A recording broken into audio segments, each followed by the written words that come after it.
Let's go!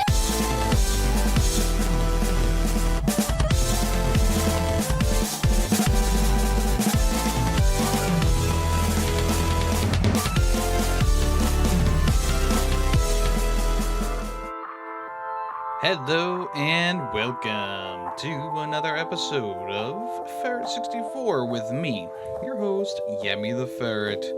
How's everyone's week been? I know you can't respond to me technically, but you could just say how your week's going, how your week's been, how's your weekend? Say it out loud right now, no matter if there's a bunch of people standing around you, right? But I've been good. It's another week full of video game news and occurrences and stuff I've been playing. I actually do have a review in here as well. Actually, a couple reviews. And some first impressions to go along with some coming soon. So let's go ahead and get started with the first part of the show, which will be... What have I been playing this past week? So, Street Fighter 6 came out, and yes, I did end up picking it up. Picking it up, quote-unquote, because I got it, on digital, but that's besides the point. I got Street Fighter 6, I've been playing it a lot.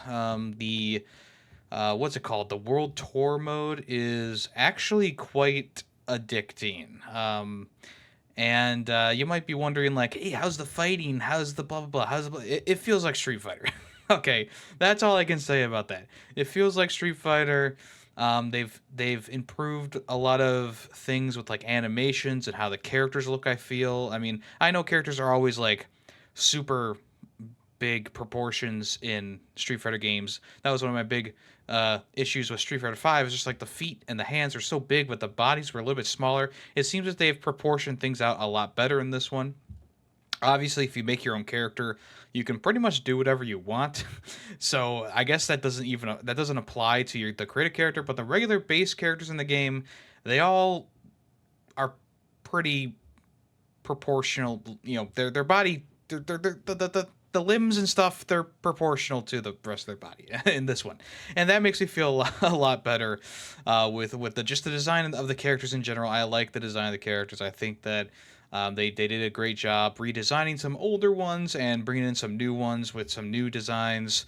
And I mean, the game is aggressively sexual as it's ever been. So, you know, you're walking down the street and there's plenty to look at. But the main point is, like, the World Tour mode, you're in Metro City and it's kind of like New York. And you're just kind of walking around and you can beat the living crap out of anyone that you find on the street. Well, not everyone, but most people you find on the street, you could just beat the living shit out of. And I think that that mechanic really helps with like the story mode. I mean, I guess it really is like a straightforward story mode where in an open world, it almost feels like something like a Yakuza game or something like that, because you are just running around and you get into fights and you beat people up, and that's how you get money and XP and resources and stuff like that. And of course, the more you level up, the more skill points you can get, the more stuff you can unlock. But the main thing in World Tour mode is to meet up with the masters in the game, who are the main characters in the roster, and learn moves from them. And you can mix and match moves between different characters, which is really actually the thing that I really wanted, because I, with a custom character, just having one straightforward move set, not going to be enough for me, right? But because you meet like 5, 6, 7, masters within the first 5 chapters of the game, you can really start to mix and match moves. And even though like you choose a base style, your special moves can be inspired by other characters, which is really cool. I like that a lot. I feel like it adds more customization to your character on top of the other things that you can already customize with the character, whether it be your outfit, how you allocate your skill points, just the different like emotes they have and stuff. Like, there's a whole bunch of stuff, like down to the look of your character, gender, look, how tall they are, how wide their face is. There's all this stuff that you can do. You can make the most lanky janky guy ever. You can make the most buff and intimidating character that you want to make, or you can make someone that's relatively close to how you look. It's all up to you. The game is your oyster, and unlike a lot of games where you do like this whole create a character thing, and then you never see the face of your character because you're wearing so much armor or something like that. In Street Fighter, you definitely you see your character a lot. So if you make a weird, disproportional character, you're gonna be seeing them throughout the entire game. So I decided not to do that, even though it was very, very tempting. But yeah, each of the characters that you meet, the masters that you meet, you can give them gifts to level them up, level them up faster.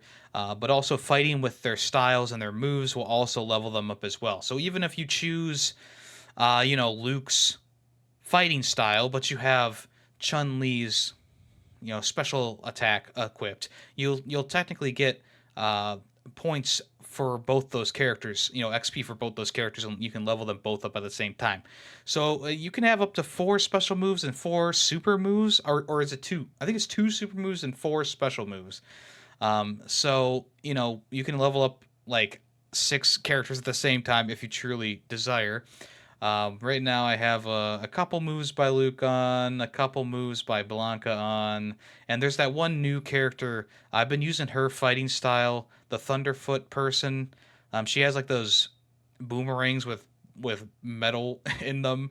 I've enjoyed her fighting style a lot. I forget her name right now because I haven't really been paying attention to that stuff.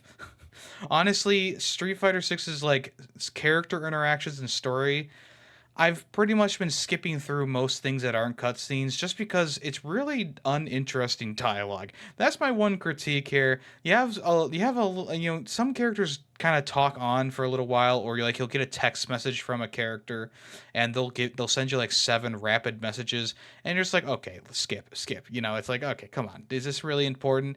It's a lot of time I will make sure that something's not important before skipping it, but I am skimming through and skipping a lot of dialogue in the game that's not voice acted, and that's not like a negative that there's really no voice acting in the game, because the cutscenes do their job. They give the character the voice, or characters their voice. And they're animated nicely, and especially the like intros for the new masters that you meet, especially the new characters. They give them nice long intros, really let you know what they're all about. Then you usually fight them from the get go, and then you can ask to be underneath them, and you can get their fighting style unlocked. So if you gravitate towards someone like Ryu, you're gonna have to wait a little while because he's farther into the campaign than I expected personally. But eventually you'll get there and you'll get his fighting style and you'll be able to get accustomed to it. Or like I said before, you start off with Luke and his fighting style is pretty basic. It's the happy medium for a new player or even an old time player. And just as you go through the campaign, you can get more difficult character styles unlocked and stuff like that. Maybe mess around with some of the new characters in the game as well, with your custom character. And I've really enjoyed just kind of walking around Metro City, getting into the random encounters, fighting the random people on the streets. There's actually a pretty good variety of people on the streets. All the sidewalks and stuff are packed with characters you can fight, ranging from higher level to lower level characters.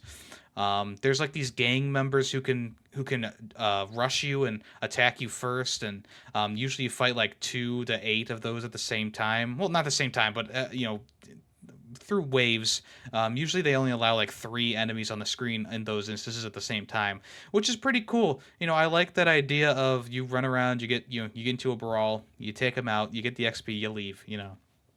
And the same thing for like character interaction. So you can talk to some characters, and then you can fight them. The guy who's selling hot dogs, you can talk to him, buy a hot dog from him, then beat the living snot out of him. I mean, it's actually quite entertaining. It does get a bit monotonous after a while, and a change of scenery does do you good.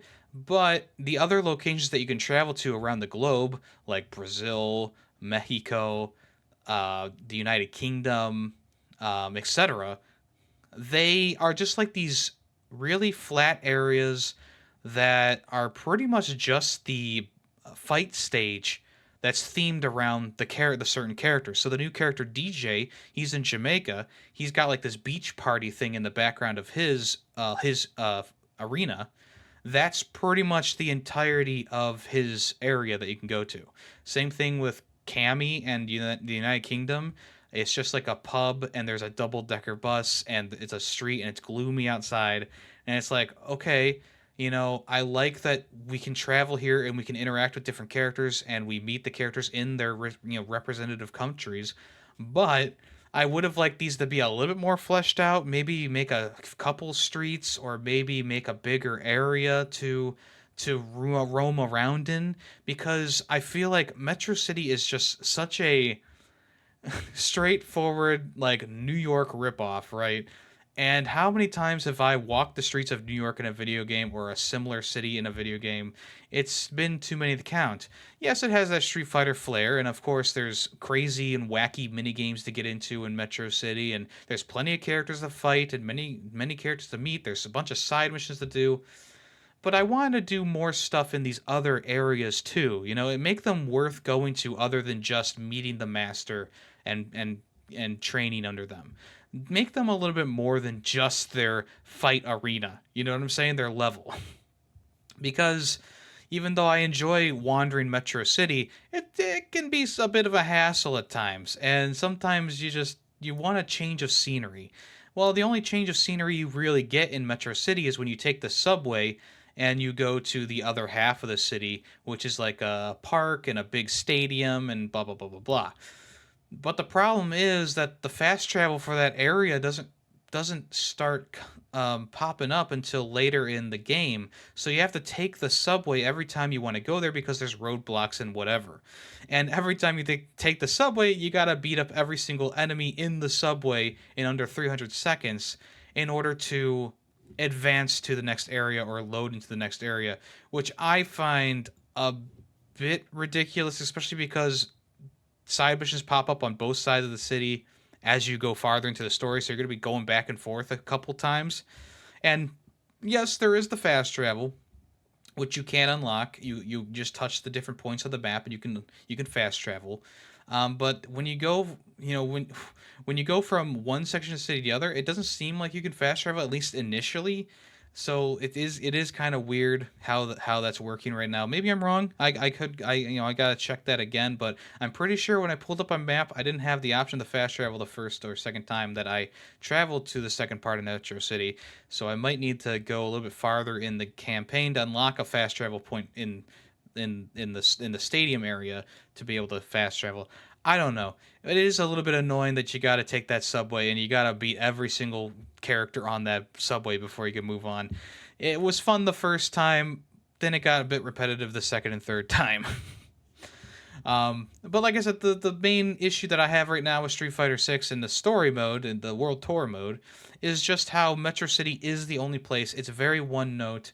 Yeah, it's a lot of fun, and I really enjoy walking around and beating people up. I've said that a couple times now. But in general, I want to change of scenery. I want to go to Mexico and actually walk around the area, interact with multiple characters. As it stands, it's just a short area, a very small area with a couple characters, maybe a few people to fight, and a merchant, and you're done. And I just wish that they had expanded it a little bit more. Maybe there's another bigger area as I go farther into the campaign. Right now I have like 7 areas unlocked or 8 areas unlocked. I can't remember exactly. And like I said, only Metro City is really fleshed out. One of the cool things is there's a lot of like mini games around. So there's a junk mini game where you beat up cars and you to scrap them essentially. There's another game where you make pizzas and you do different combos on the D-pad or control stick, whichever you prefer, and you make different pizzas with different ingredients by doing the combos. There's another one that's just they pretty much just put the Final Fight game into Street Fighter 6, and there's a couple kiosks that you walk up to and you just play the game, which is kind of cool, And the whole backstory behind Metro City actually has to do with that game and one of the main characters of that game becoming the mayor of Metro City and turning it around essentially. There's still a lot of violence, obviously, but that's kind of like the currency in the game is you beat people up. You say hello to them, shake their hand, and then punch them in the face. The But yeah, there's like nighttime. There's like an egregious amount of enemies just kind of walking around. A lot of times it only takes a couple seconds to beat them up, but when it's happening over and over and over again, you kind of want to just run away. Luckily, though, there is a skill you can unlock that allows lower level enemies to not blatantly outright attack you, which is great. It's been great because I don't have to fight level 1 through 5 goons anymore while I'm just trying to get to an objective or get to a place where there's actual people who are my level, you know? And I feel like leveling up has been pretty quick in the game. I will say I did start off by, they were like, go around and fight a couple people for one of your first objectives, and I literally found the highest level guy I could in the area that they give you, and I beat him up, and I was like, okay, yeah, that's what I'm gonna do because that gives you tons of XP early on. So fight the guy twirling fire, fight the mime, fight the statue guy, fight the superhero. Get that good XP early so you can really be over leveled when you start fighting like the masters and stuff like that. So right now, the story goes like you have this kind of like rival that you sign up with, or you signed up at the same time to take classes with Luke, and essentially, you kind of go through, and it's kind of like Gary Oak to your Ash Ketchum. You start off as kind of like pseudo friends, and then you go your separate ways, but you're still kind of working together at times, and you kind of meet them every so often throughout the story. It's not exactly a rivalry, but you can tell it's kind of how they set it up. And it's most of the characters in the World Tour mode, even if they are main characters, are just kind of like unique looking NPCs, but the regular NPCs who are walking around, there's some of them who actually look, I mean, they look pretty good, like I said, there was a mime, that's pretty unique, the fire twirler. There was a guy in like a karate uniform. Like there's a bunch of like randomly like well dressed or up dressed NPCs, and there's a bunch of them that are also just like random, like they press the random button in the character maker. There's a bunch of random ones who just appear and they have a random name. So you'll see a lot of the same names and maybe some of the same character designs or character randomizations. But there is a pretty good mix of character designs in there to make the city feel alive, feel vibrant. The one thing about the walking around Metro City that I found kind of annoying, if you're on a longer street and you're walking on that street, essentially your FOV, your field of view is pretty short. For a PS5 game in 2023, your field of view is super short, so characters will be materializing in front of you at times. And I just find that a bit egregious in this day and age, Like, this is Street Fighter 6, this is a Capcom game. I understand it's World Tour mode and whatever, but make the FOV a little bit farther so that characters aren't just like appearing in front of me, when I'm walking down the street singing do a diddy diddy dum diddy do, I really would rather there be a longer FOV, or make the street curved so I don't see the characters popping up in front of me, That it's a little bit immersion breaking, I guess you could say. And it is a little bit annoying, to me personally. But what can you do? What can you say? The character roster is pretty full in this one. There's a lot of different combinations of characters from easy to hard to master. I guess is what they call them. So you got some returning favorites like Zangief and Blanca and Ryu and Ken, Chun-Li, of course, and you got a couple of new characters sprinkled in there as well, which I like the new character designs. The one, like I said, are I forget her name, but I know the tribe is like the feather feet or something like that. Feather. There's one character that people are going crazy for who just uses her feet for everything. So foot fetishes of the world unite, I guess. Street Fighter really knew its audience there.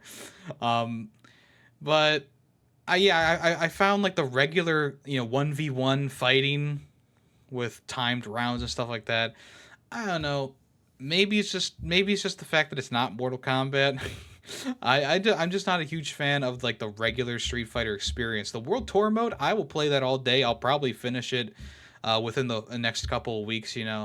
But just fighting one-on-one with either someone online or a CPU is not my cup of tea on a Street Fighter game, which is one of the reasons why Street Fighter V was not really my cup of tea. You know, I know a lot of people enjoy that one as it got better and as they improved it.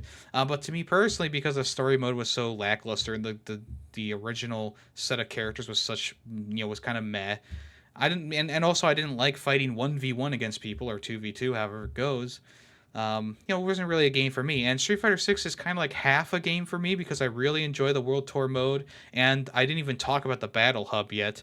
But just fighting 1v1 and online is just not my thing in Street Fighter. I'm much better at like doing the combos and doing, getting people knocked down in Mortal Kombat. I feel like that game is more my bread and butter. Street Fighter 6, even though they have simplified a couple things, if you want to simplify things, you can hold down R2 and tap square and it'll do an automatic combo for you. Or if you hold down R2 and press triangle in different directions, it'll do special moves automatically for you.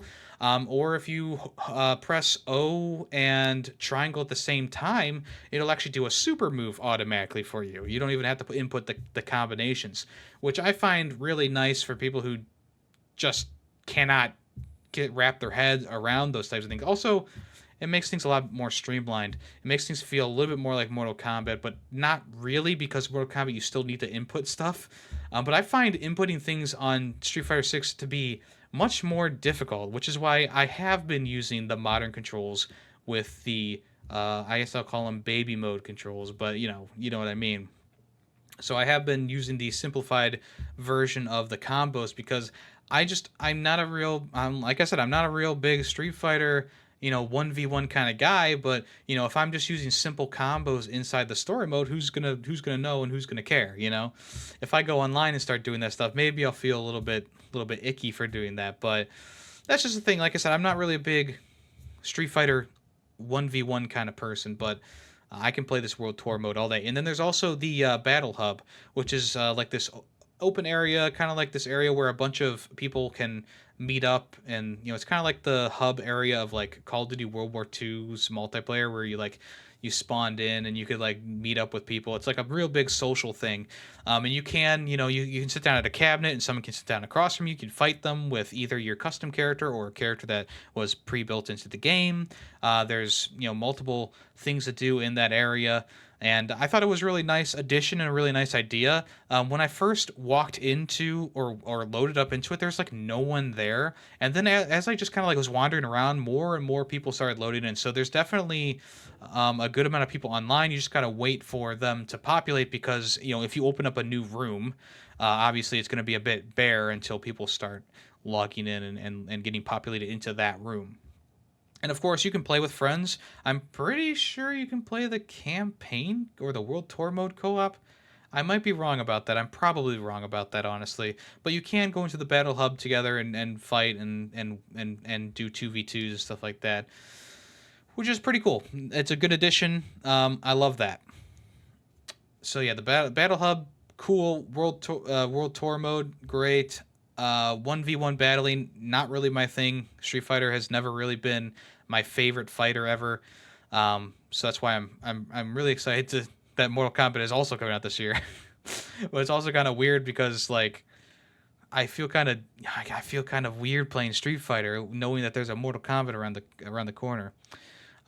But yeah, that's besides the point. So yeah, Street Fighter 6 it's been a good time. I've been enjoying it. There's a couple gripes that I have, so it's kind of like holding me back from fully loving it, but I do really enjoy the game so far. That World Tour mode is really fun. Even if you're not a fan of Street Fighter like myself or a fan of fighting games in general, I think they really were able to streamline things in this game, make things a lot easier for people who struggle with fighting games or inputting combos.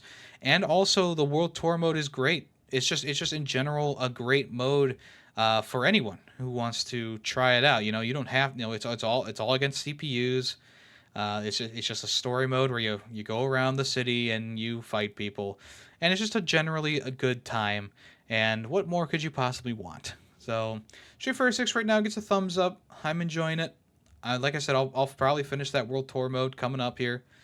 I just you won't see me doing competitive ranked online matches.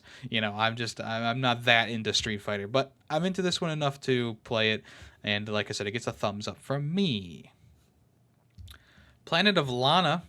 This came to Game Pass. I think it was a couple weeks ago at this point, and I didn't get around to playing it until recently. I pretty much sat down in an afternoon, knocked it out. Um, if you like 2D puzzle platformers, this one is pretty good. I really was enjoying myself while playing it. I think that the mechanics of the game, the puzzles in the game, are a bit too easy, a bit too straightforward at times, and they really only start to get a little bit more complicated towards the end. There was like a pipe puzzle early on that was a little bit confusing, but I mean, it didn't take too long to get past most of the puzzles in the game itself. I think what really makes this one stand apart from games like Somerville or, insert 2D platformer here that's just kind of mid here. What really sets this one apart is the beautiful art style and the beautiful music. The art style, it's really nice. It's like a watercolor painted world, and there's like these dark black and robots that come out of the sky, and it's a really great visual of like the smoke trails at the beginning of the game coming down, and the robots are capturing all the people around, and you somehow escape. And essentially, what early on you find like this little cat monkey creature, and I thought, oh, it's gonna be a one-time thing. I save the creature and I move on.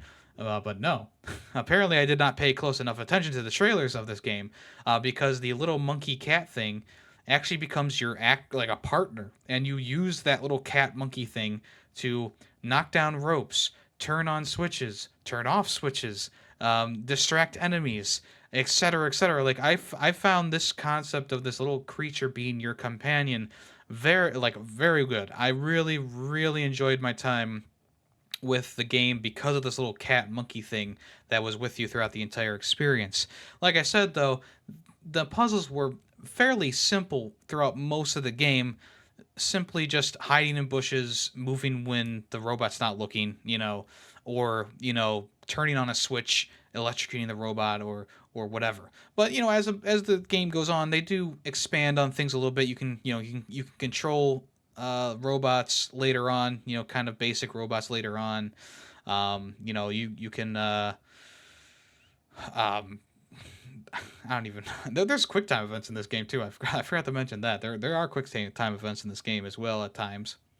But yeah, like the big change midway through is you can actually control robots, and you can use them to help with platforming and various tasks. And I would say there's a point in the game where you've been journeying like through a swamp and through mountains, and you get to like this village that's like on the ocean or on the edge of a river. And I think that's where the puzzles start to get more in depth and more interesting, right? And that's about the halfway through the game, I would say. And after that, after that section and the desert is when things start getting more interesting and they get more challenging, but not challenging enough to really stump me for more than a couple minutes.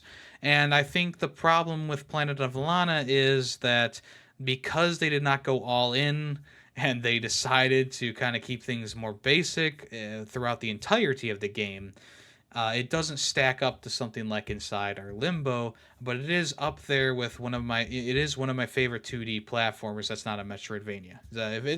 Metroidvanias are in a world of their own, but 2D platformers I mean, a lot of them are still pretty quality games.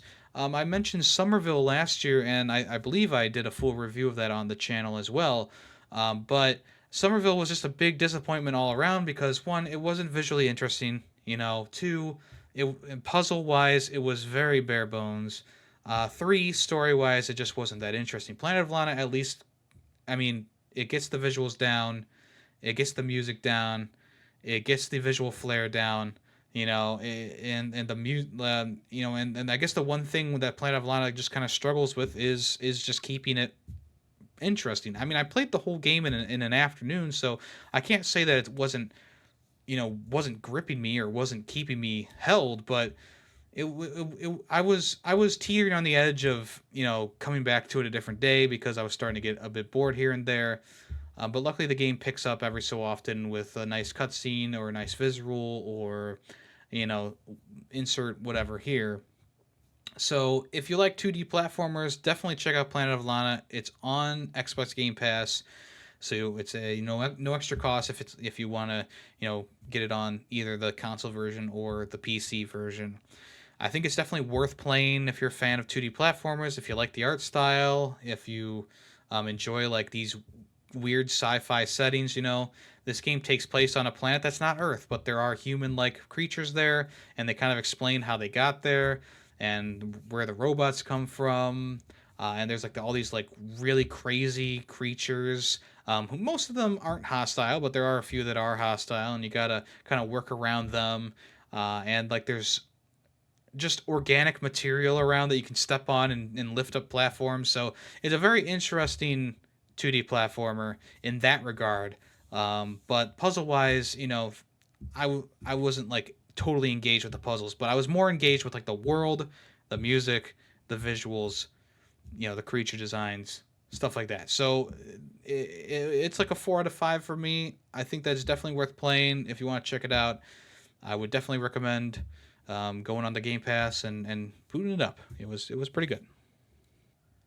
Streaming wise, played Medal of Honor Vanguard on Monday last week, and that was like a one and done kind of game. And I went into it knowing that it was in the same engine as European Assault. It came out after, around the same time as Medal of Honor Airborne.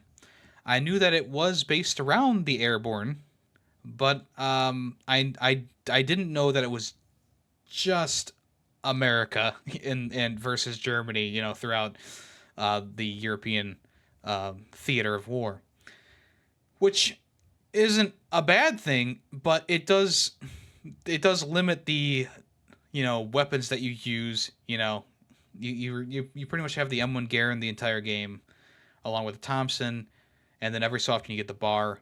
And then the German weaponry it has even less variety. It has the Kar 98, the MP40, and the STG 44. So that's 3 weapons. The other thing that I found weird is there's no like you can get a sniper scope for your M1 Garand, but there's no just sniper in the game. There's no levels that require a sniper, or there's no actual like sniping weapon in the game. You can get these upgrades for the level, which give you like a drum magazine on the Thompson or a scope on the M1 Garand, but there's really no dedicated sniper rifle, which is kind of weird to me for a World War II shooter. Excuse me, I got some water in my lungs. So yeah, weapon wise, it's a real one note kind of game. Now it takes about 3 or so hours to get through, so you're probably not going to get bored of the weapons with that limited amount of time. But to me personally, after playing Call of Duty World War II and having the variety in that game, it's just one of those things. Like, okay, it's a little bit nagging. You even look at European Assault. You're on the Soviet front with Mosin Nagants and PPSHs. Then you move over to North Africa with you get the Lee Enfield and a Sten and a shotgun, and then you move over to the Battle of the Bulge, and you got the Thompson and the Bar and the M1 Garand, and there's a whole bunch of weaponry that's just kind of like not in Vanguard, which honestly I wasn't that mad about, but I will say it did make it a little bit, samey throughout the entire experience. I thought in general the level design was pretty good, but not like super intricate. I found that the enemy AI were fairly more stupid than both Airborne and European Assault. But I found the game not to be as taxing as European Assault. European Assault suffers from just a really weird, almost in each and every level, a difficulty spike that will drain your health and kill you, making you have to redo the entire level. Vanguard 1 has checkpoints, which European Assault does not, and 2 is a much more balanced experience. The difficulty of the levels increases as you go on, which in European Assault, it was pretty much just like the clump of the Battle of the Bulge levels were like the hardest levels in the game, and then also like the parts where you were in Russia were also pretty challenging. Of course, they had all those side missions to do, which was really cool. I like that idea. Vanguard doesn't have that either. But I will say, without those commanders, the levels go a lot better. Because in European Assault, you had to like kill a boss in each level too, and they had tons of health, and there were also bunches of enemies around them, never ending, respawning. And in Vanguard, you didn't have that. It was much more grounded in reality most of the time. The game did have a bit of a difficulty spike for its last two missions, which were extremely long and extremely challenging, especially that second one. The second level has you like going through like the tunnels on your own, and then you go through like a area where there's people trying to snipe you from every single angle, and then it all culminates into a holdout against four waves of Germans and tanks. And that was really challenging. It took us a couple tries to do, and my trigger finger was really hurting by the end of it. But we did get through it. If I had known that those last two levels were so long, I probably would have waited until the next stream to play the rest of the game, because they were at least 30 minutes each, not including the time that we needed to restart checkpoint for the holdout, the four-wave holdout. So all in all, if you have a PS2 and you want to play a World War II shooter, this might not be the first one that I would suggest that you pick up, but it's fairly good. It's not as good as Medal of Honor Airborne, which was released on the 360, PC, PS3. I think Medal of Honor Airborne does a lot better with the weapon variety, the upgrades that happen as you use each weapon, which is pretty cool. The level design, I think, is all better in Airborne. But Vanguard isn't bad. It's a C tier at best. I was planning on putting it in B tier, but Airborne's in B tier for me from all the way back in like 2019. And I was like, I can't. I gotta put it in C tier. So it snugly fits in a C tier. It's just it's an average game. I find it to be pretty fun. And like I said, if you have a PS2, it's pretty cheap, or if you have a Wii, I believe it also was on Wii as well. There was also Medal of Honor Heroes and Heroes 2 on Wii, which were not ported. Actually, I think Medal of Honor Heroes is Vanguard, if I'm not mistaken. But Heroes 2 is different. So eventually I might play those on the Wii. I don't know. I never played those ones. I was mostly playing Call of Duty games on the Wii. Funny enough. I didn't even try. I don't think I even tried the Medal of Honor games on Wii. Sad, I know. But anyway, Medal of Honor Vanguard, it's fine. It's a C tier. If you want to try it out, I would suggest doing that if you like World War II shooters. And then finally for this section here, I played a game called Frog Fractions, which is kind of like a goof game. It starts out where you're like this frog and you're eating bugs, and like fractions are appearing on screen. And it doesn't really teach you anything. I was pretty good at the typing sections because I'm a pretty good typist, but the rest of the game was just kind of like a bland, unfunny kind of experience. I liked some of the places that you went to and some of the things that happened. Like all of a sudden you're in like a courtroom and the bugs are like charging you for killing their kind, and then all of a sudden you become like the president or something, and then you find an escape pod and it becomes a text-based adventure. And it's like, I like the progression here, but I didn't find it amusing or funny, I guess. I just kind of found it a little bit tedious at times, and just kind of boring for the most part, which I understand. It's not. I mean, I don't represent every single gamer out there, but for me personally, it just wasn't my cup of tea. I'm a lot of times when I play these troll games or these not what they seem kind of games, I'm just kind of like unimpressed by the experience.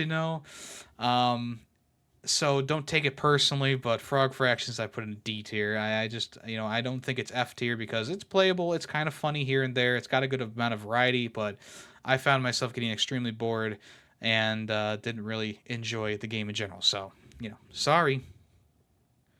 All right. Let's go ahead and switch over to the next part of the show, which is What's in the News. Okay, so I guess they renamed the Oculus series to the Meta Quest series. But anyway, I like the Oculus branding better, but that's just me. Anyway, so the Meta has introduced the Meta Quest 3, which is coming in fall of this year. It'll be $500, which is actually cheaper than the PSVR 2, especially because you have to also have a PlayStation 5 to use the PSVR 2. But that's besides the point. Once again, it's a standalone device, has its own processor and everything built inside the headset, speakers, remote functionality, etc., etc. It's all built into the helmet into the headset. Um, so I mean, it looks pretty impressive. I think the one thing that I don't like is the new controller design for this thing. And if you want to check out the video, it's on MetaQuest's YouTube channel. The controllers, they just kind of look like TV remotes almost with joysticks on them.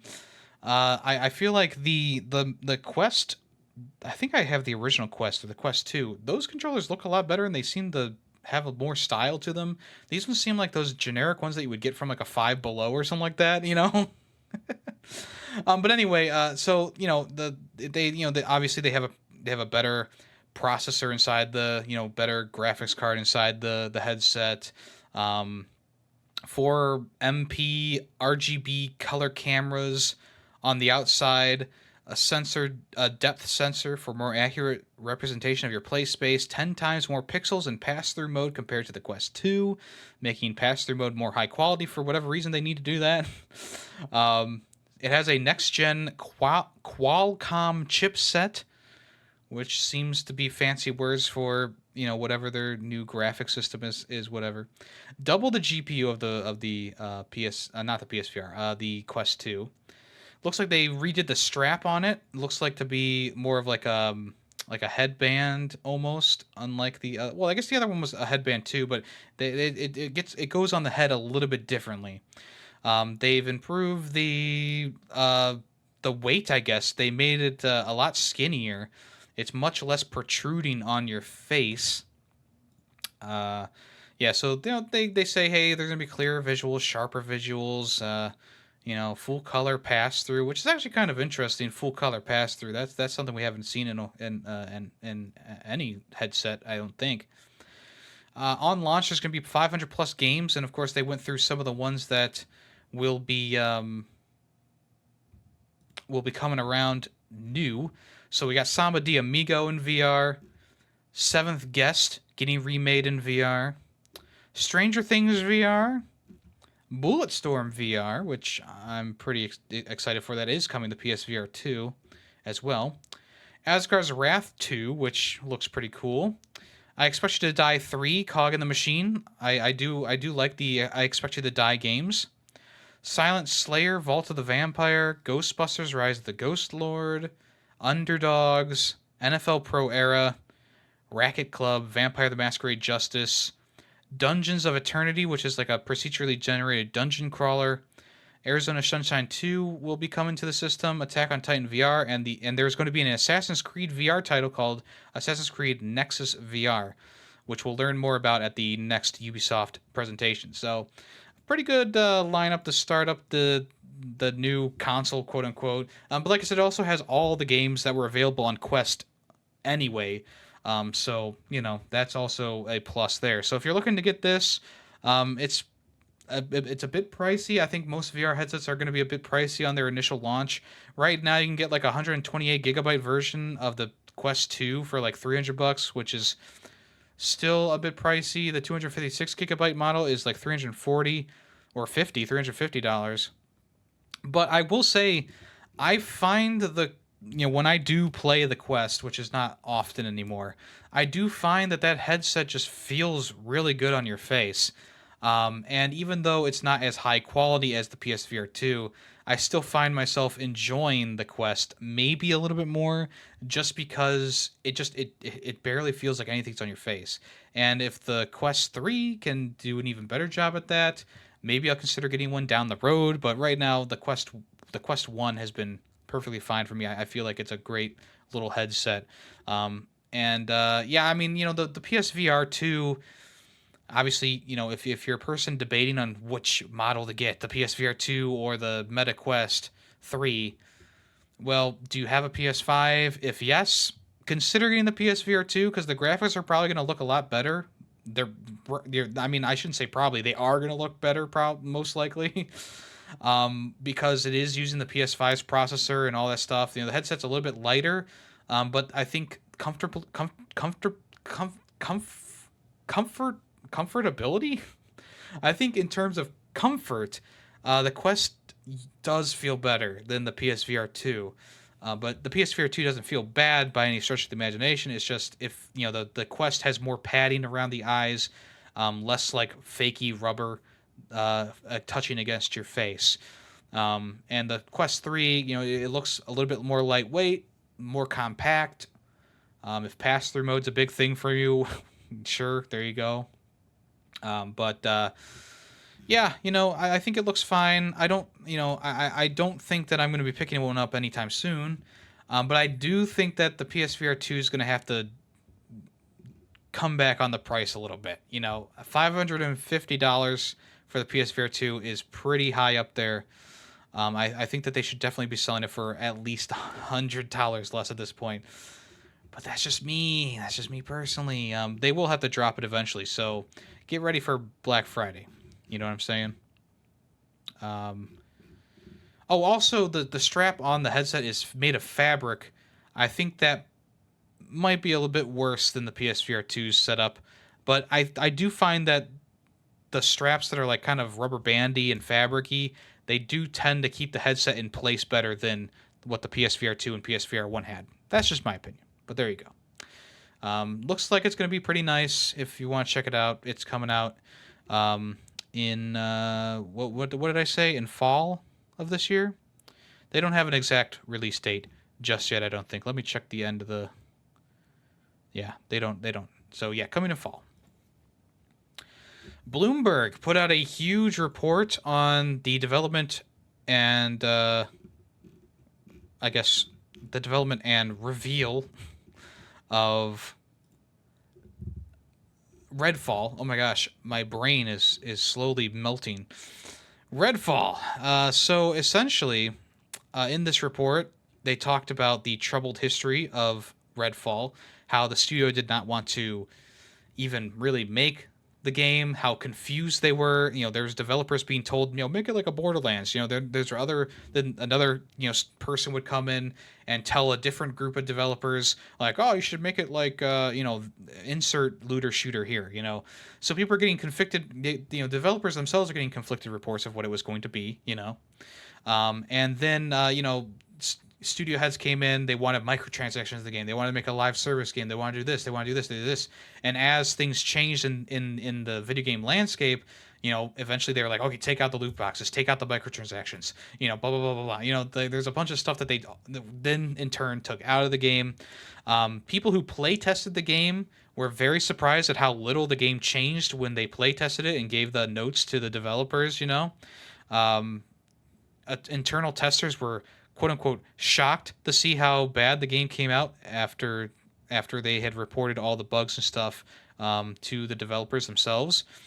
Not to mention that a lot of the people who worked on this game left the studio after Redfall's development started. 70% of the Austin staff who had worked on Prey were no longer at the company anymore because they did not want to make a multiplayer game, which makes sense. All the games before this one were single player experiences, well crafted single player experiences, all the way up to Deathloop and reaching all the way back to Dishonored. So they couldn't retain their legacy employees. They had to hire more, people who hadn't really worked at the company, new employees. And by the time that Microsoft got their hands on the studio and bought BioWare and all that, not BioWare, Bethesda for, $7 billion or whatever it was. People in the studio actually hoped that Microsoft would cancel Redfall or let them reboot it as a single player game.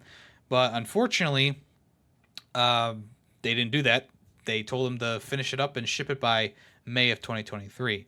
So the full report is a pretty good read. I have barely touched the surface of what is all in there. Um, Unfortunately, it does. There is a bit of a paywall. You can only like if you click a certain link from one of the people on Twitter who posted it, you can get like an hour access to it.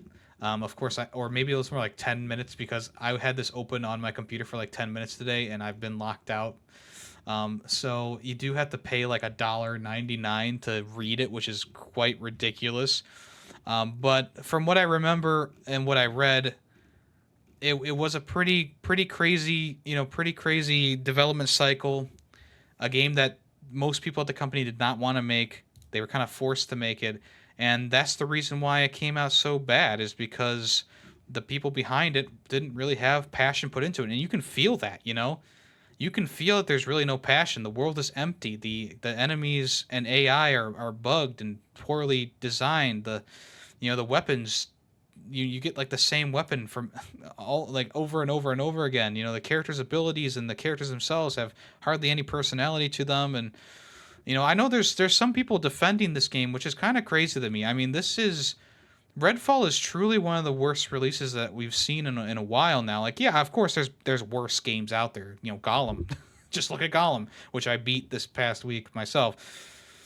That like Redfall is a study for how not to develop a game, how not to treat your employees, and why you should cancel or delay games that are in this rough of shape. I don't know why it was put out in the way it was. And like I said, it has defenders. I saw a guy on Twitter who gave it like a 7 out of 10 or whatever, and I respect his opinion. But I had to disagree. I mean, I didn't say anything because I'm not a big conflict on Twitter kind of person, but still, I read the little review he gave, and I was like, oh, I don't know, man. Did we play the same game, And like, yeah, you can say like, yeah, there's worse games out there. Yeah, of course, there's worse games out there, of course. But in this day and age, we shouldn't be getting something this bad, especially after Cyberpunk, especially after No Man's Sky, especially after insert, generic apology on Twitter here. We shouldn't be getting games like this, especially games like this that are $70.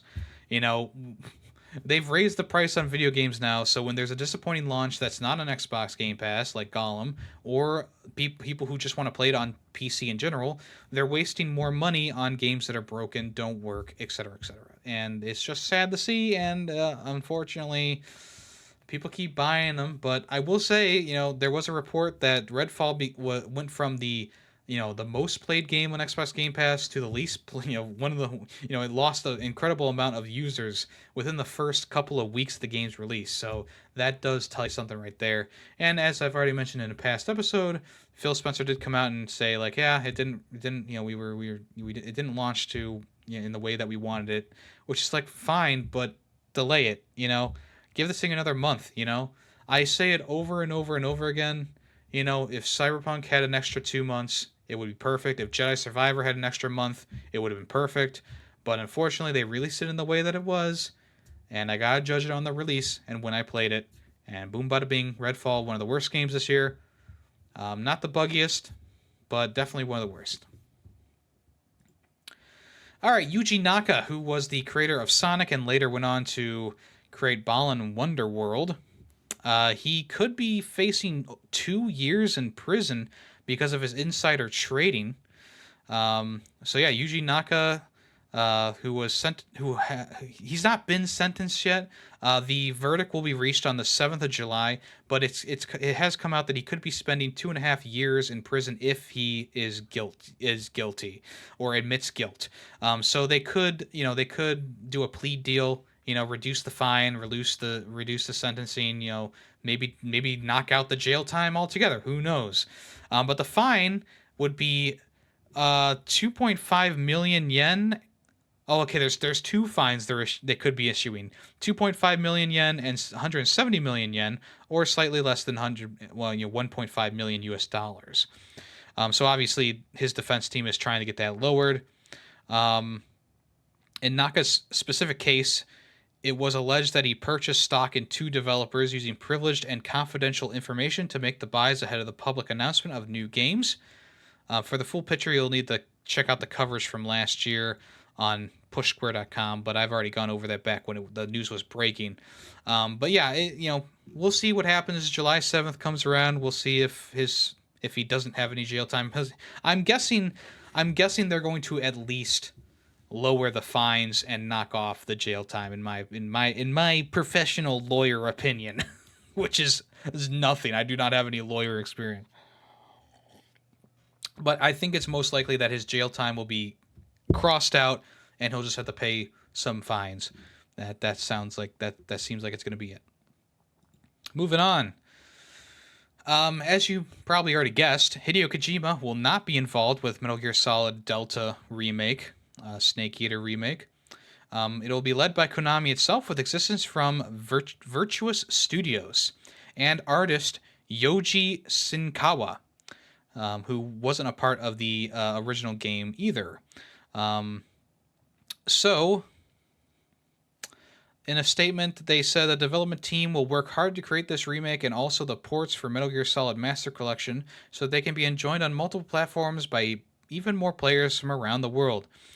So Konami also says that they chose Snake Eater because it's the start of, it depicts the birth of Big Boss, and it's a good starting point for Metal Gear, which I do agree with.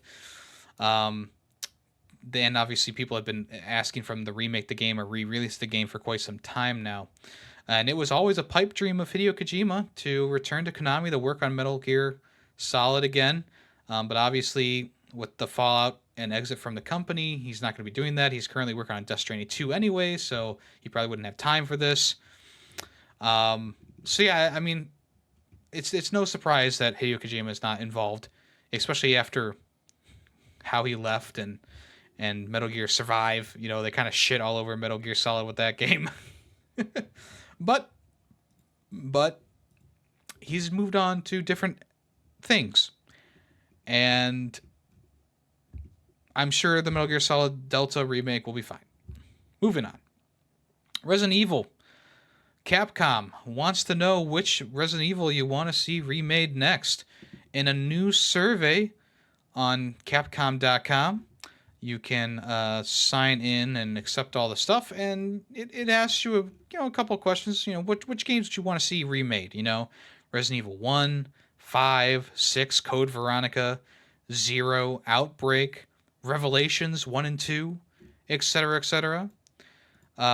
Me personally, I'm kind of with the fans here. I think that Code Veronica would be a good one for them to remake next. Even though I do love me some Resident Evil 5, but I don't think they really need to remake Resident Evil 5. I think it's kind of perfect the way it is, campy and outrageous, But I wouldn't mind playing through it again with a co-op partner.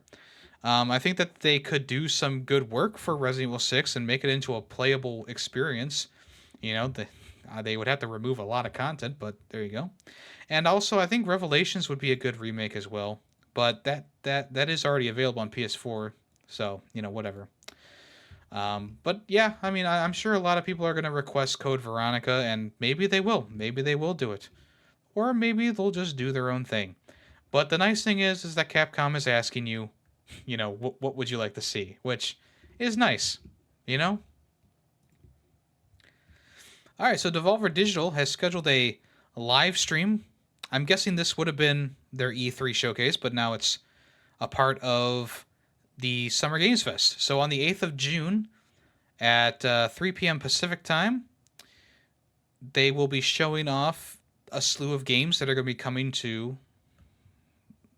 out either this year or next year, I'm pretty sure.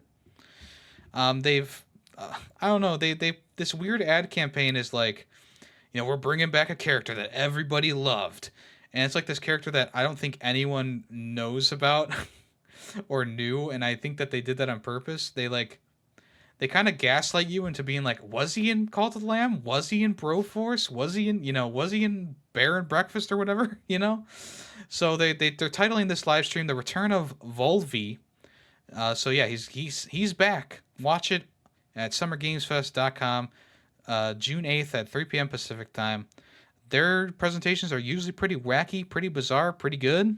So I am interested in seeing what they are going to be showing off here. I'm guessing we're going to see Angerfoot, Gunbrella, and a bunch of other stuff that's new. That's what I'm guessing. So yeah, very excited about that. And then also, Ubisoft has confirmed multiple games for the event that they'll be showing off this month, the Ubisoft Forward event. It'll be on June 12th. So this one is going to happen at 12. I'm sorry, on June 12th at 10 a.m. Pacific time. The latest Ubisoft Forward live stream event featuring an exclusive look at upcoming Ubisoft games, including Assassin's Creed Mirage, Avatar Frontiers of Pandora, The Crew, Motorfest, and more. And of course, we already know that Assassin's Creed VR is going to be shown off there as well. Maybe they'll reveal that's coming to PlayStation VR as well. So there's going to be a pre-show that's going to be about 15 minutes. And then there's also going to be a post-show as well, showing even more surprises. But yeah, it should be a pretty good event. I mean, I know there's a lot of people who are down on Ubisoft, but I'm just excited about Assassin's Creed news. Really, Assassin's Creed is the only series from Ubisoft that I actually enjoy for the most part, even though it's kind of been on my back burner for a while. But there's other stuff that they could show off, like what happened to Beyond Good and Evil 2. you know, I don't know. It is nice that we're seeing that Avatar game. They kind of haven't showed that off for about a year now. And I am very interested to see more about that VR game for Assassin's Creed and Mirage as well, because I'm very interested in that. So we'll see. All right, so Star Wars Knights of the Old Republic 2 came out on the Switch a little while ago. But when it did come out last year on the 8th of June, they revealed that they were going to be doing all the DLC for the game as well. So the Sith Lords DLC will not be moving forward. In a post on Twitter, they said, "We'd like to thank the KOTOR community for their immense passion and support for Star Wars Knights of the Old Republic series. That passion allowed us to bring this timeless series to the Nintendo Switch, and we are forever grateful. Sadly, today we are announcing that the restored content DLC for the Nintendo Switch version of Star Wars Knights of the Old Republic 2, The Sith Lords, will not be moving forward for release. We'd like to thank everyone for their continued support by providing a complimentary video game key to players that purchased Star Wars Knights of the Old Republic 2, The Sith Lords on Nintendo Switch before the announcement." So all the DLCs that have been shut down that won't be coming to the game anymore, obviously the Sith Lords. Wait, here's a list of games on offer. Oh, so, okay, never mind. Just kidding. If you bought the Sith Lords DLC as a pre-order, you can redeem it for one of the games that are on Switch. So Knights of the Old Republic 2 on Steam, Knights of the Old Republic on Switch, the first game, Force Unleashed on Switch, Republic Commando, Episode 1 Racer, Jedi Knight Academy 1, and Jedi Academy 2, Jedi Outcast. So you could redeem it for one of those games. I read that wrong a little bit there. So yeah, the Sith Lords DLC is not going to be coming out, unfortunately. But you can at least get a different Star Wars game if you did pre-order that, so that's nice. And I think the DLC is available on Steam, so if you own Star Wars: The Knights of the Old Republic 2 on Steam, you can get that for free with this code as well. Alright, so last week I said that the Dolphin emulator on Steam was taken down by Nintendo with a cease and desist, a DMCA. Valve has actually confirmed that they are the ones who contacted Nintendo about the Dolphin emulator going on Steam. They brought forward the information to Nintendo, and that's when Nintendo said, I'm not going to let you do that. So a spokesperson from Valve came out in a statement and said that given Nintendo's history of taking action against some emulators, we brought this to their attention proactively after the Dolphin team announced it was coming soon to Steam. We operate Steam as an open platform, but that relies on creators shipping only things they have legal right to distribute. Sometimes third parties raise legal objections to things on Steam, but Valve isn't well positioned to judge those disputes. The parties have to go to court or negotiate between themselves. An accusation of copyright infringement, for example, can be handled under a DMCA process, but other disputes like trademark infringement or breach of contract don't have a statutory dispute resolution process. So in these cases, we generally will cease distributing the material until the parties tell Valve that they have resolved their dispute. We don't want to ship an application we know could be taken down because that could be disruptive to Steam users. Given Nintendo's history of taking action against these emulators, we brought this to their attention proactively after the Dolphin team announced it was coming to Steam. Based on the letter we received, Nintendo and the Dolphin team have a clear legal dispute between them, and Valve can't sit in on the judgment. A spokesperson from Nintendo also made a stance on the illegal emulators. well, illegal quote unquote, Nintendo is committed to protecting the hard work and creativity of video game engineers and developers. This emulator illegally circumvents Nintendo's protection measures and runs illegal copies of games. Using illegal emulators or illegal copies of games harms development and ultimately stifles innovation. Nintendo respects the intellectual property rights of other companies and in turn expects others to do the same.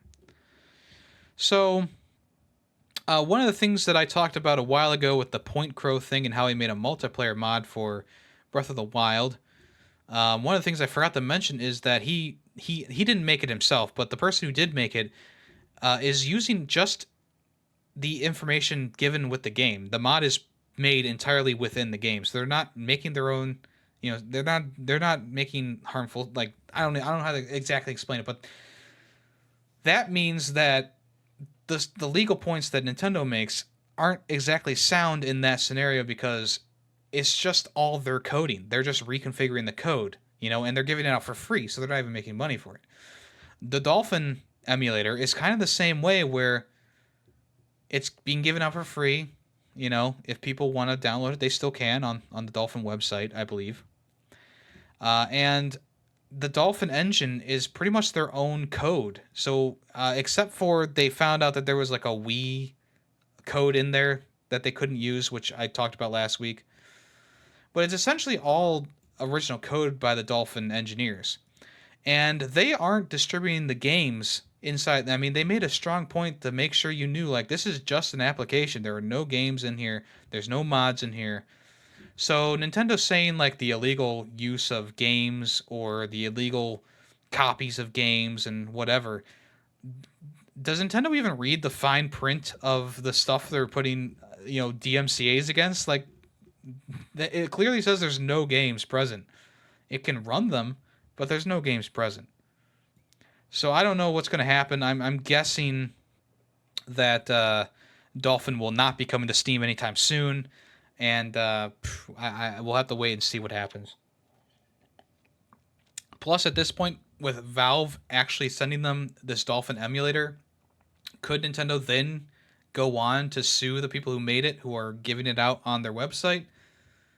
I don't know. And I do think it's a bit shitty for Valve to do this. Go to Nintendo, literally give them the information. I don't hate Valve by any means, but I think that that's kind of shitty. When's the last time that that's happened? Where Valve has gone to a copyright holder and been like, "Hey, this looks kind of like something that you would want a DMCA." Like, okay. Anyway, let's move on. Vanpool Studios has shut down. They developed the Dylan's Rolling Western games, and they co-developed a lot of Kirby games. Vanpool Company Ltd. will be dissolved on May 31st, 2023. In a statement, they said that we have continued to develop games thanks to everyone's kindness, but due to various circumstances, we have decided to disband. We would like to express our sincere gratitude for the patronage we have received from all of you, and apologize for any inconvenience caused. So as of May 31st, the studio is no longer in operation. Their IPs, like Dylan's Rolling Western, probably just owned by Nintendo now. Who knows if Nintendo actually used the IP for anything.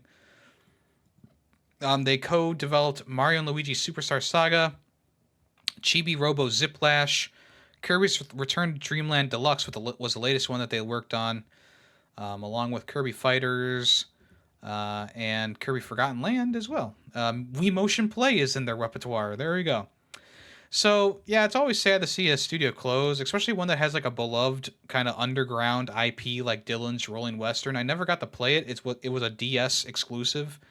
And I was really hoping that they were going to bring it to like the Switch or something like that so that we can actually play it, Yeah, I think they had 3 games from the Dylan's Rolling Western series, and I believe 2 of them were digital only. So if you don't have, obviously the eShop shut down. So if you didn't buy them earlier, then it's over. So that's unfortunate. But yeah, it would be nice to see these games come around. But maybe they just never got the funding or never had the time to work on like a remaster of the trilogy or whatever. I don't know. All right, so this is a big what if rumor.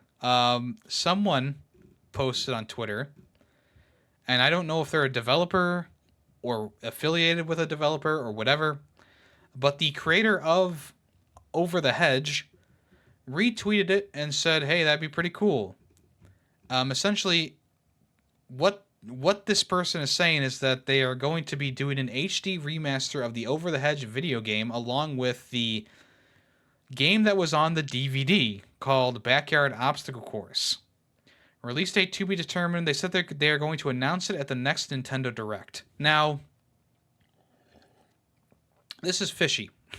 One, because if you look at this person's Twitter account, they don't have any association with any video game studios, and they're just kind of posting random stuff on their page. I don't see anything that would say that they are affiliated with a studio that's bringing back Over the Hedge, right? Or the studio that made Over the Hedge. And two, it's kind of fishy that no one really knows if this is real or not. Even the creator himself, he has no idea if it's true. If it is true, that's great. It was a great cooperative, beat 'em up, and I played it on the channel a couple years back, and I had a really fun time with it. I gave it a B tier in the end. Why we would be getting a remaster of the Over the Hedge video game now, I don't know. But if this is true, that would be pretty cool, and I would be all for it. But don't get excited. I don't think it's real. But I just wanted to mention it because I thought, if it is real, that'd be pretty cool. And finally, for the news today, obviously Respawn is the developers behind Jedi Survivor, and they put out a gameplay stat for the game, showing which stances were used the most, what hairstyle and beard were used the most, as well as how many people got defeated by certain bosses, and what the most popular lightsaber colors were. So, stances, dual wield and double bladed were the most popular at 29% and 25%. Blaster and crossguard were right below with 8 and 7%. Now, I did find this a bit weird because I feel like the blaster stance is very underrated. The counterattack you can do with the blaster is super powerful. I used it all the time. And also, dual wield is overpowered as fuck. I understand why that is the main stance that people use. Dual wield is great. But here's the craziest thing. Single stance has 31% users. I find that really crazy because that's the most basic stance and obviously the most neutral stance. But I feel like people are using this stance because they're not... They don't want to try a different stance. You know what I'm saying? Like they put on dual wield or double bladed and they keep that way because they don't want to innovate, I will say crossguard sucks. That stance is pretty bad. But blaster and dual wield stance, really good. Definitely try those out if you haven't yet, or if you're still using the single stance. A single stance is fine, don't get me wrong. And then the hair crew cut, which I found pretty lazy. Like, come on, people, use the mullet. Use something other than the default haircut. And then also the short beard was what I used for my playthrough as well. I'm sure a lot of people use the short beard. Most popular lightsaber color was white, which I also used white, and then I switched over to orange because that was the canonical lightsaber color for Cal. Percent of players game difficulty. Story mode, 14.5%. So most people played on Jedi Knight, which is like the medium, which is also what I played on. That was 52%. Here's how many people got defeated by Rick the Door Technician. 489 people got defeated by Rick the Door Technician, which is a goof in the game. Pretty crazy. Here's a crazier stat. 9,019,384 people were defeated by the Rancor, which is an early, difficult boss that you can fight, which is pretty cool. Right now, people have defeated 2,855,286,942 enemies in total. Here's how many times people have unclogged Grease's toilet. 861,000 times. I did that a couple times myself. And 11.5% of people have discovered Cal's original poncho, which means that people are either getting to that boss fight and then quitting because it's so hard, or they haven't found it yet. Moving on, people have collected 3 million bounties. People have planted 15 million seeds in the garden. People have won 8 million rounds of holo tactics, and 100% of players love Turgle. So there you go. Pretty cool. I like it when companies do this. They break down the stats. I think this is very interesting. If you want to check that out, head over to EA at EA Star Wars on Twitter. Let's go ahead and move on to the final part of the show, which is what's coming soon.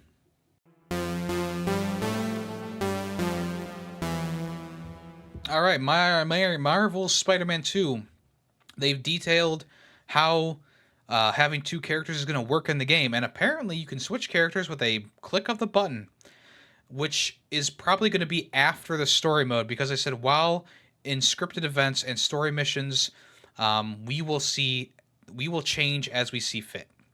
So I think you won't be able to switch on the fly until after the story mode, or maybe during some downtime during the story mode, which will be cool.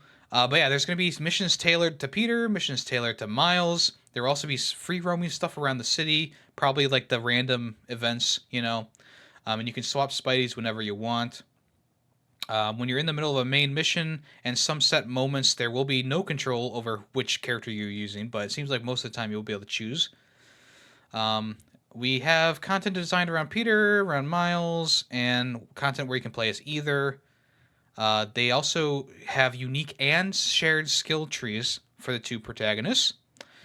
The first character swapping in the open world is really, really awesome, and something they wouldn't have to explore previously. So, unlike Arkham City, where you have to go to a specific point to switch to Catwoman, you can pretty much just switch on the fly, which is pretty cool. And we'll see how that's implemented when the game finally gets released later this year. But yeah, that's pretty cool. Spider-Man 2 is coming around. I'm very interested to see how each of these characters is going to work and how the switching is going to be. 6 Days in Fallujah is coming to PC next month officially. There is still an Xbox version in the works. It will be releasing on Steam in early access mode.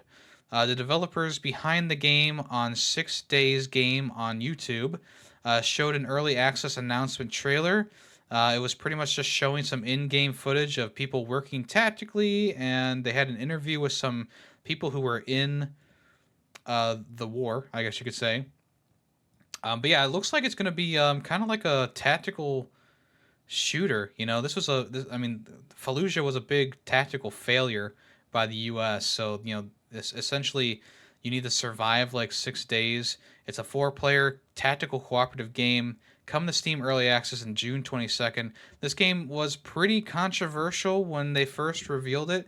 It was delayed and then forgotten about for a while, and now it's finally been revealed. So they said that they plan to release on all current and next-gen consoles like PS5 and Xbox. But right now, it's just going to be coming to PC for the early access. So we'll see how that is. The gameplay looks good. I mean, it looks tactical. It looks. No reticles, no crosshairs, I should say. Very, very much team based.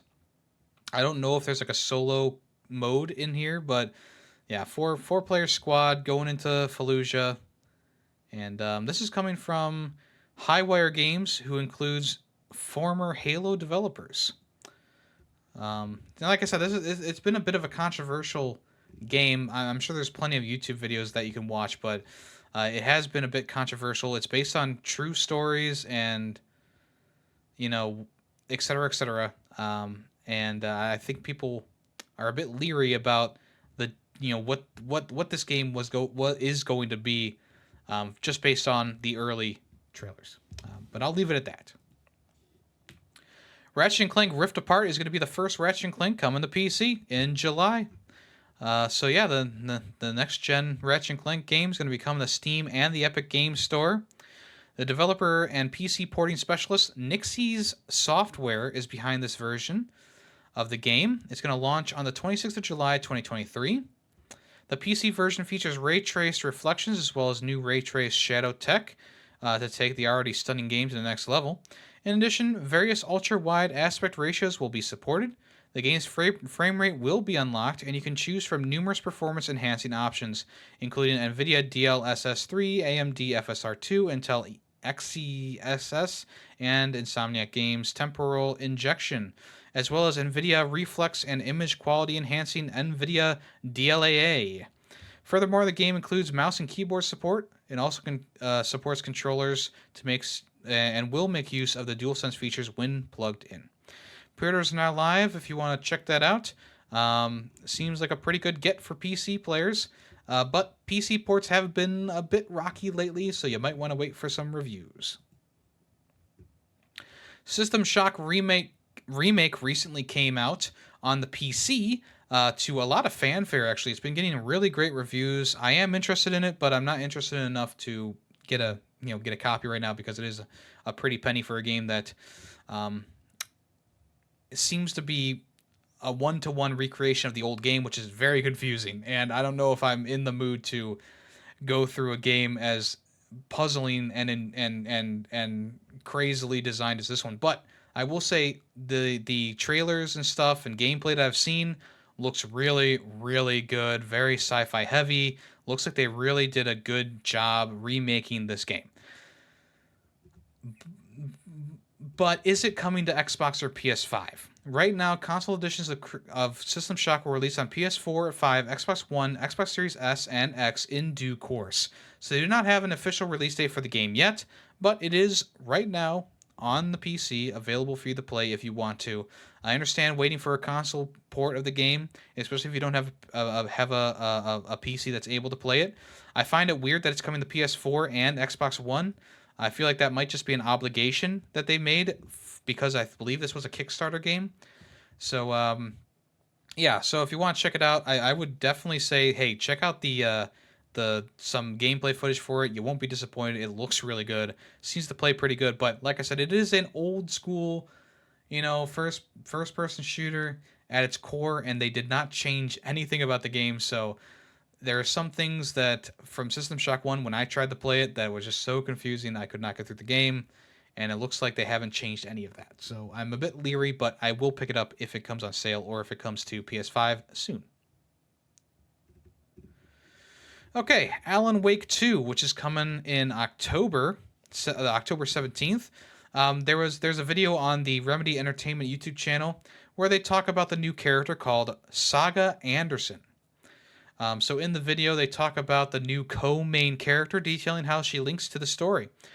Writer Clay Murphy says, "We have this theme of duality and echoes in Alan Wake 2, so we need a counterpoint, like another perspective in the game that would play off of Alan's, as well as having a character located in Pacific Northwest, so we could have both of those worlds present in the game and playable for the players." Meline Lidbird is both the face and voice of Saga in Alan Wake 2, who says that this is her first time lending her appearance and voice work to a video game. The British actress has also appeared in TV shows like Power and This Is Us.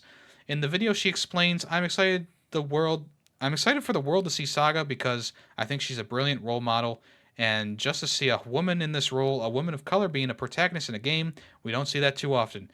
And just to have a lifestyle that she has, doing her best to balance work and family, I just think that's really relatable to a lot of people.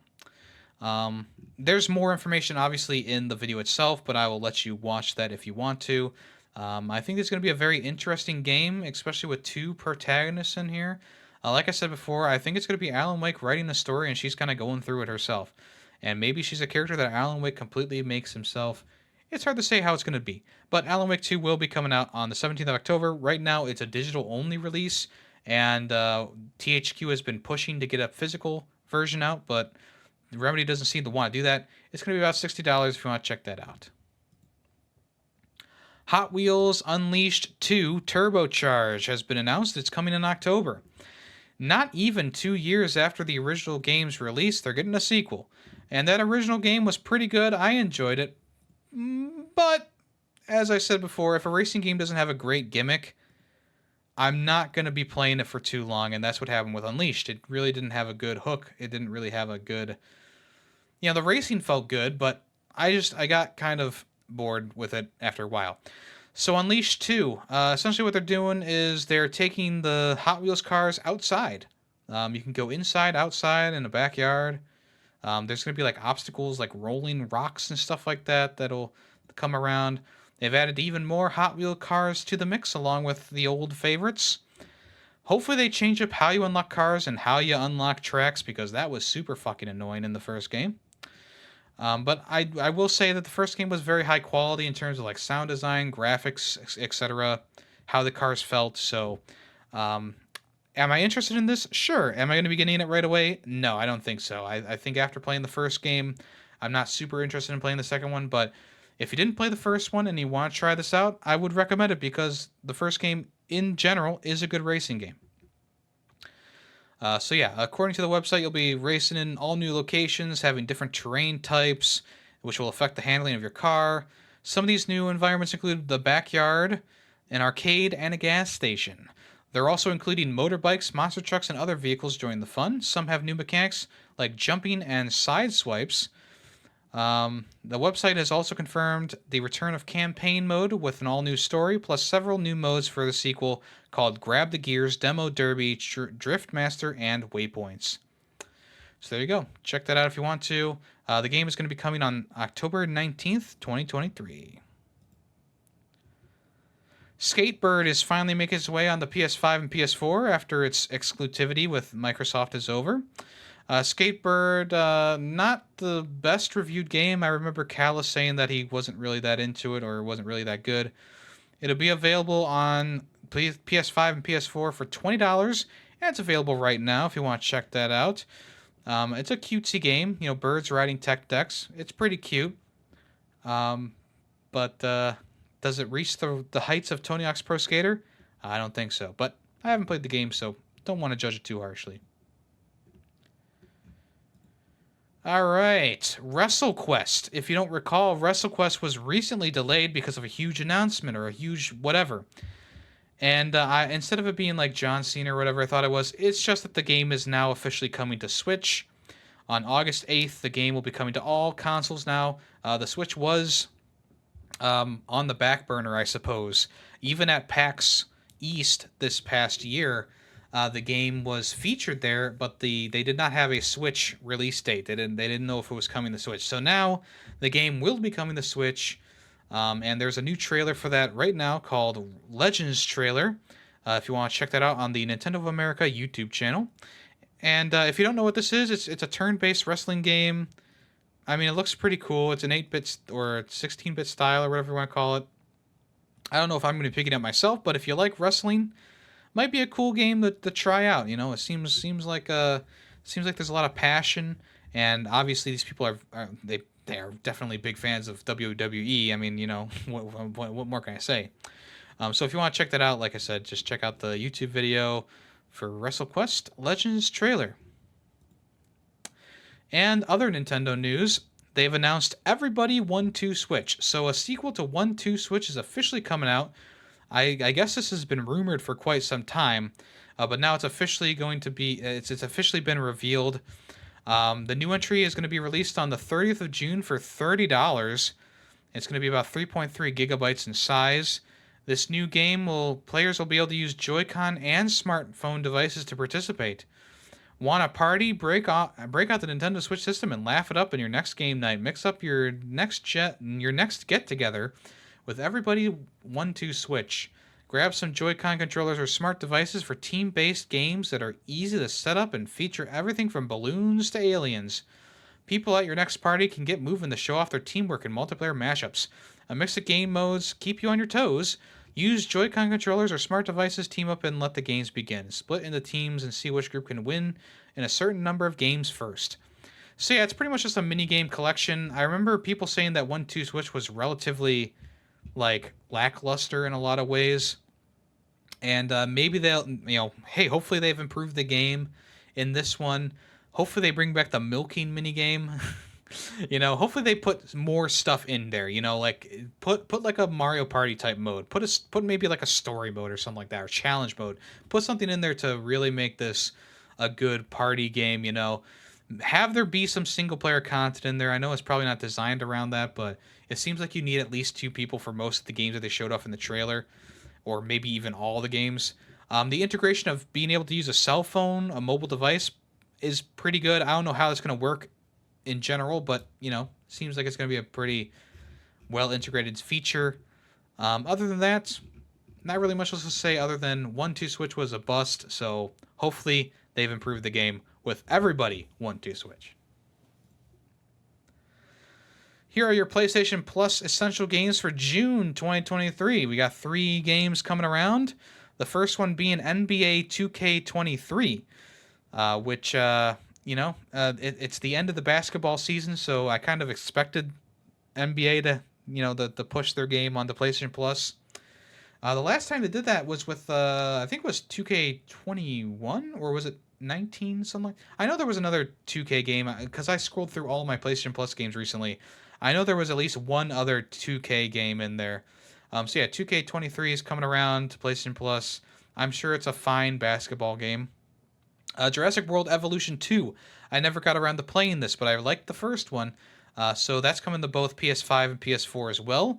It's pretty much Zoo Tycoon, with dinosaurs. More so like,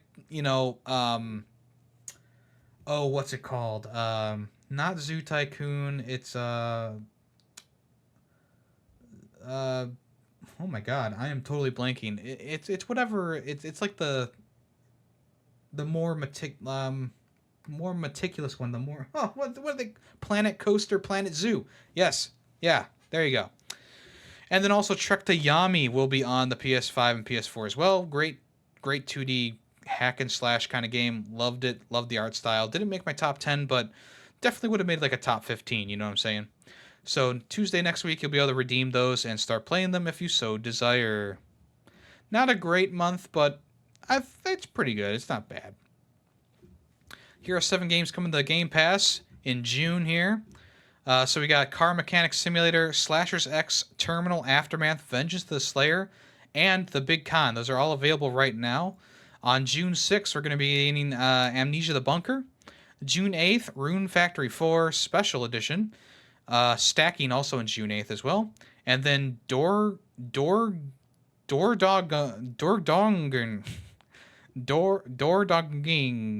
What? I don't know what this game is. Dordongni. It's an action adventure game. So that's also coming on the 13th of June. And then here's the 2 games for Xbox Games with Gold, if you still pay for that. Between June 1st and the 30th, you can play a game called Adios, which is a choice-based game. And then The Veil, Shadow of the Crown is going to be available between the 16th of June and the 15th of July, which is a what? The trailer was literally just a bunch of smoke with with quotes of people saying excels in every way. So I don't even know what this game is. And the breakdown barriers between. I don't know what that is. Anyway, and also here's some games leaving Xbox Game Pass, all on the 15th of June. So we got Among Us, Bridge Constructor Portal Edition, Chorus, Cricket 22, Generation Zero, Maneater, Mortal Shell, Naraka Blade Point, Serious Sam 4, The Hunter Call the Wild, TMNT Shredder's Revenge, and Total War 3 Kingdoms. Actually, a lot of games that are like really good coming off of here. So if you haven't played Chorus, Maneater, Mortal Shell, Serious Sam 4, or TMNT Shredder's Revenge, definitely do that. If you haven't played Total War 3 Kingdoms, The Hunter Call the Wild, or Among Us yet, maybe put those on your list to try out. But yeah, I can't believe some of those games are leaving. I mean, some of these are really good games, so kind of sad to see some of those go. But I've already played them, but maybe you should play them right now, soon.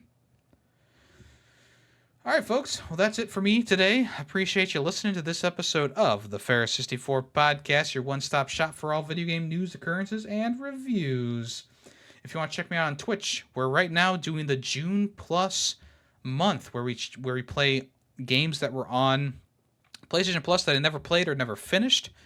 Right now, we are in the middle, or pretty close to the end, of Detroit Become Human. Should finish it on Monday. If you want to check out the ending to that, see what ending we get.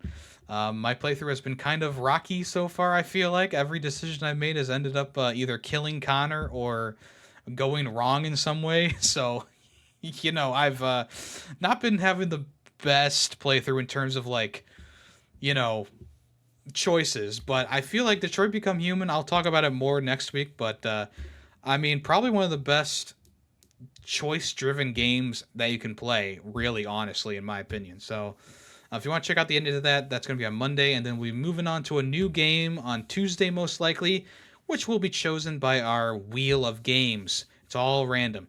And if you want to join the Discord and enter into the competition we're doing right now, that's also happening right now as well. You can have some fabulous prizes at the end of the month if you win. Of course, let's go ahead and end with our favorite segment, which is What's That Tune? So this week's song is going to be played right now.